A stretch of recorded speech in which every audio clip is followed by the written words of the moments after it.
जय हिंद दोस्तों, जय हिंद बच्चों। भूगोल की आपकी पहली बुक मानव भूगोल के मूल सिद्धांत के 5वें यानी प्राइमरी ऑक्यूपेशन और छठे चैप्टर यानी सेकेंडरी ऑक्यूपेशन के इम्पोर्टेंट MCQ क्वेश्चनों की अपनी इस सीरीज में आपका स्वागत है।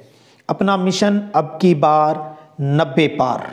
इसी कड़ी में आज की सीरीज को आगे बढ़ाते हैं, आप भी साथ दीजिएगा। और चलिए स्टार्ट करते हैं। आज का पहला प्रश्न आपके सामने ये रहा, निम्न में से कौन सी प्राथमिक क्रियाकलाप है? 4 ऑप्शन आपके सामने लिखे हैं, आपको बताना है प्राइमरी ऑक्यूपेशन कौन सा है, प्राथमिक गतिविधि कौन सा है, कृषि, व्यापार, उद्योग या सेवा, कौन सा होगा?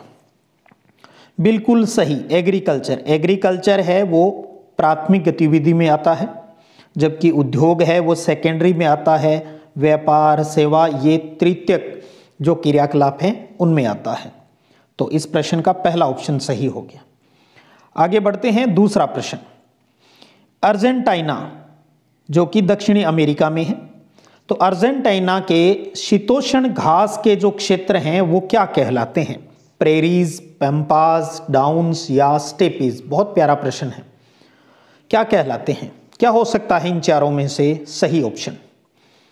सटीक आंसर 2 नंबर ऑप्शन, पंपास।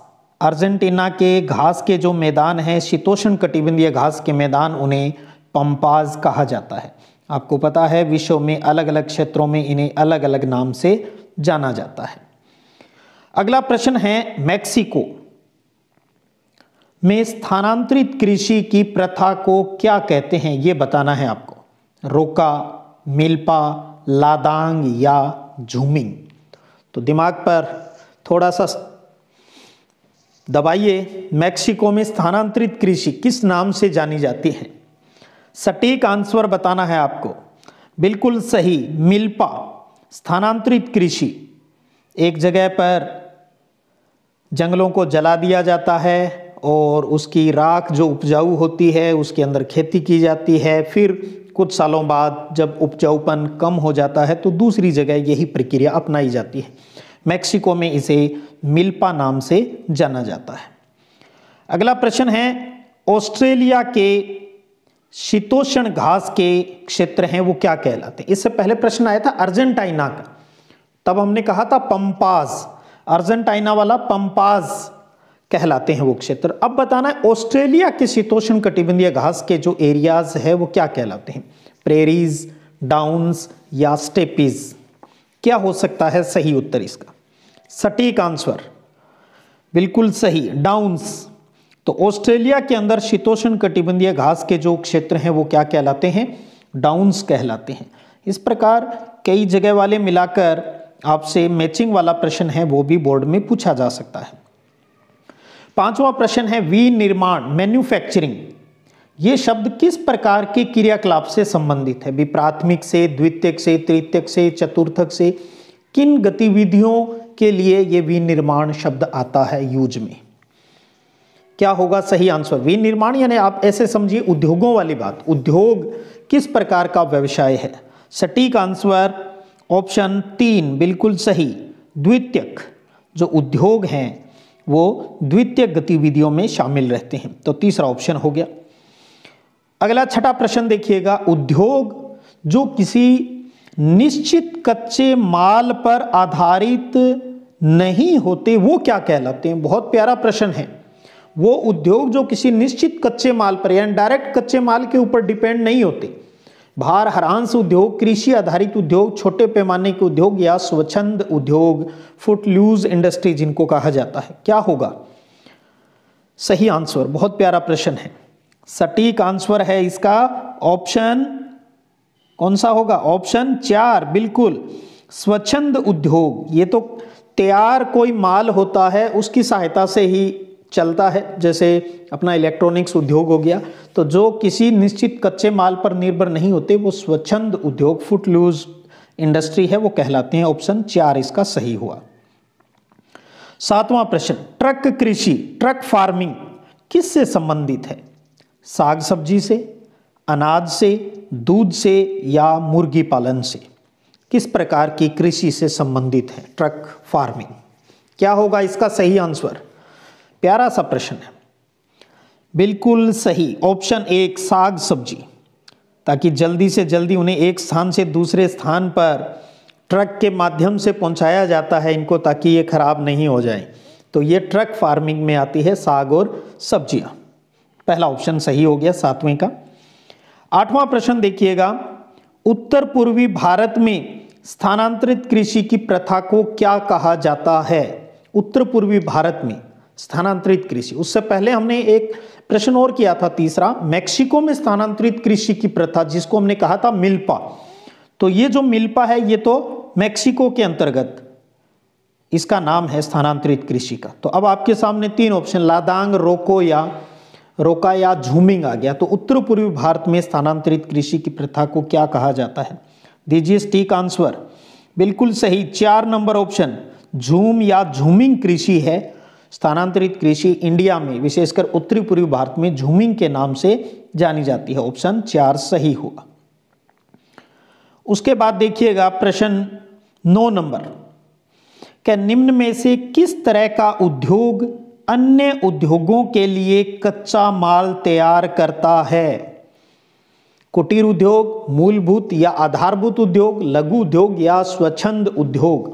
प्रश्न को समझना है अच्छे से भी। वो इंडस्ट्री कौन सी है जो दूसरे उद्योगों के लिए कच्चा माल तैयार करती है, यानी उस उद्योग में जो तैयार माल है वो किसी दूसरे उद्योग के लिए बहुत जरूरी होता है, उन उद्योगों की स्थापना के लिए।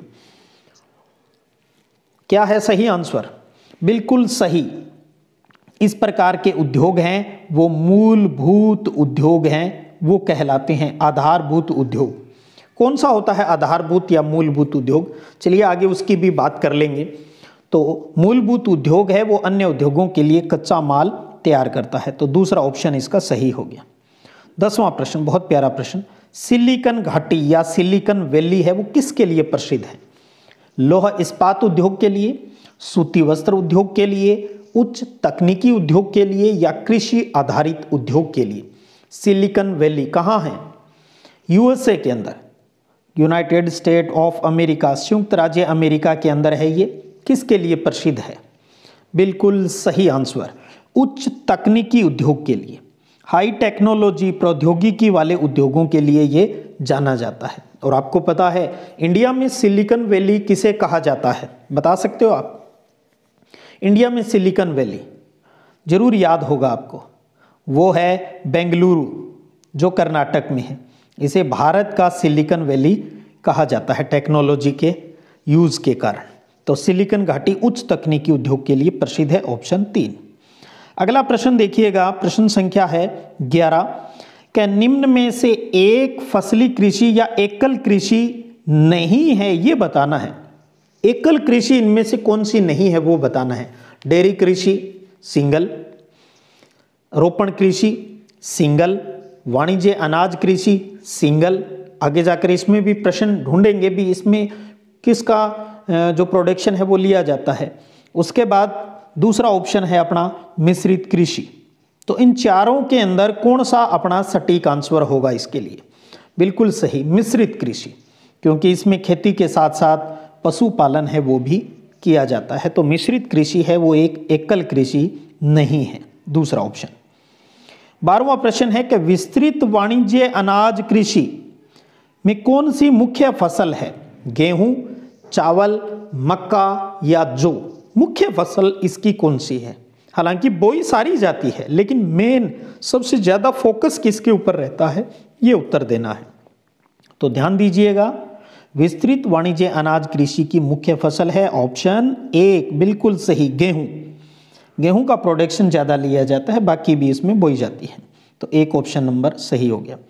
13वां प्रश्न देखिए, उत्पाद के आधार पर कौन सा मूलभूत उद्योग है? आधारभूत उद्योग है उत्पाद के आधार पर। लौह इस्पात उद्योग, वाहन उद्योग, वस्त्र उद्योग या बिस्किट उद्योग? कौन सा होगा? मूलभूत उद्योग कौन सा होता है? मूलभूत उद्योग जो किसी अन्य उद्योग के लिए कच्चा माल तैयार करके देता है उस दूसरे उद्योग को, वो मूलभूत उद्योग कहलाता है। और वो कौन सा है? नंबर 1, बिल्कुल सही, लौह इस्पात उद्योग, आयरन स्टील इंडस्ट्री है वो एक मूलभूत उद्योग है, क्योंकि अन्य उद्योगों के लिए कच्चा माल उपलब्ध करवाता है। तो ऐसे भी प्रश्न बनता है, बिल्लो इस्पात उद्योग को मूलभूत उद्योग क्यों कहा जाता है? क्योंकि ये अन्य उद्योगों के लिए कच्चा माल है वो उपलब्ध करवाता है, इसलिए। तो 13वें का 1 नंबर। अगला प्रश्न देखिएगा 14वां, कई बार कर चुके हैं हम इसको। एल्यूमिनियम उद्योग, एल्यूमिनियम उद्योग निम्न में से जिस कारक के निकट स्थापित किया जाता है वो कौन सा है? बाजार, कच्चा माल, कुशल श्रम या शक्ति या ऊर्जा? एल्यूमिनियम के एक तो मुख्य आयस्क का नाम याद रखिएगा अच्छे से, वो कौन सा है? बॉक्साइट। बॉक्साइट से एल्यूमिनियम प्राप्त किया जाता है, और इसके लिए जो लाइट है, बिजली है, वो ज़्यादा चाहिए, एनर्जी ज़्यादा चाहिए, तो इसलिए हमेशा ही एनर्जी के निकट इसको स्थापित किया जाता है। इस आधार पर सही आंसर क्या हुआ? ऑप्शन 4 शक्ति या ऊर्जा की बात आती है। तो 14वें का 4 ऑप्शन हुआ। अगला प्रश्न देखिएगा 15वां प्रश्न, क्या कृत्रिम रेसे प्लास्टिक निर्माण उद्योग किस प्रकार के उद्योग है? कृत्रिम रेसे, प्लास्टिक, ये किस प्रकार के उद्योगों में आता है? कृषि आधारित है, खनिज आधारित है, रसायन आधारित है या पशु आधारित उद्योग है? अच्छा प्रश्न है, किस प्रकार का उद्योग है ये? बिल्कुल सही, तीसरा ऑप्शन, ये रसायन आधारित उद्योग है। रसायन आधारित उद्योग हैं कृत्रिम रेसे, प्लास्टिक निर्माण उद्योग। अगला प्रश्न देखिएगा, कई बार कर चुके हैं इसको भी। रूहर या रूर औद्योगिक प्रदेश किस देश में स्थित है? रूर औद्योगिक प्रदेश किस देश में आता है? जर्मनी में, संयुक्त राज्य अमेरिका में, फ्रांस या चाइना में? किस में आता है रूर औद्योगिक प्रदेश? बिल्कुल सही, जर्मनी में। रूर औद्योगिक प्रदेश किस में आता है? जर्मनी में आता है। तो 16वें का 1 नंबर ऑप्शन सही हुआ। अगला प्रश्न 17वां देखिएगा, महान झील औद्योगिक प्रदेश किस देश में स्थित है? 5 प्रमुख झीलें आपस में जोड़ी जाती है। महान झील औद्योगिक प्रदेश किस देश में है? जर्मनी। ध्यान रखिएगा, जर्मनी का प्रश्न अगर आपके आएगा तो रूर औद्योगिक प्रदेश आएगा। फिर संयुक्त राज्य अमेरिका, फ्रांस या चाइना क्या होगा? तो महान झील औद्योगिक प्रदेश का संबंध आपको अच्छे से तैयार है, वो है यूएसए, संयुक्त राज्य अमेरिका या अमेरिका। तो दूसरा ऑप्शन इसका सही हुआ। अगला प्रश्न है कि सिलिकॉन घाटी किस नगर के पास स्थित है? सिलिकॉन घाटी या सिलिकॉन वैली कहाँ है? अमेरिका के अंदर है। ये हम पहले भी कर चुके हैं। अब बात यह है भी सिलिकॉन घाटी किस नगर के पास स्थित है? न्यूयॉर्क, सिएटल, सैन फ्रांसिस्को या पिट्सबर्ग? किसके नज़दीक स्थित है ये बताना है। तो सही आंसर बिल्कुल सही, सैन फ्रांसिस्को के निकट है। सिलिकॉन घाटी अमेरिका के अंदर सैन फ्रांसिस्को नगर के पास स्थित है। 18वें का ऑप्शन 3 सही हुआ। अगला प्रश्न देखिएगा 19वां, अमेरिका के किस औद्योगिक केंद्र को जंग का कटोरा कहा जाता है? जंग का कटोरा कहा जाता है। पिट्सबर्ग, शिकागो, बफेलो या गेरी? क्या इसका सही आंसर होगा? क्योंकि सब कुछ तहस नहस हो गया, सब कुछ फैक्ट्रियां बंद हो चुकी है, जंग लग चुका है वहां पर, इसलिए जंग का कटोरा कहा जाता है।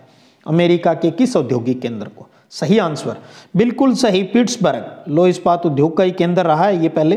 पिट्सबर्ग को जंग का कटोरा कहा जाता है। 19वें का ऑप्शन 1 सही। 20वां प्रश्न, निम्न में से धुएं की चिमनी वाले उद्योग, धुएं की चिमनी वाले उद्योग किन्हें कहा जाता है? धातु पिघलाने वाले उद्योग खूब पॉल्यूशन करते हैं, रसायन निर्माण वाले उद्योग भी, वस्त्र निर्माण वाले उद्योग भी, या उपरोक्त सभी? कौन सा? तो बिल्कुल सही ऑप्शन 4, ये तीनों ही, धातु पिघलाने वाले उद्योग, रसायन निर्माण उद्योग, वस्त्र निर्माण उद्योग, सभी धुएं की चिमनी वाले उद्योग हैं, वो कहलाते हैं। इस आधार पर 20वें प्रश्न का सही आंसर हुआ ऑप्शन 4। अगला प्रश्न देखिएगा 21वां, क्या निम्न में से कौन सा कथन असत्य है? अच्छे से पढ़ लीजिएगा इसको। कौन सा कथन है वो असत्य है?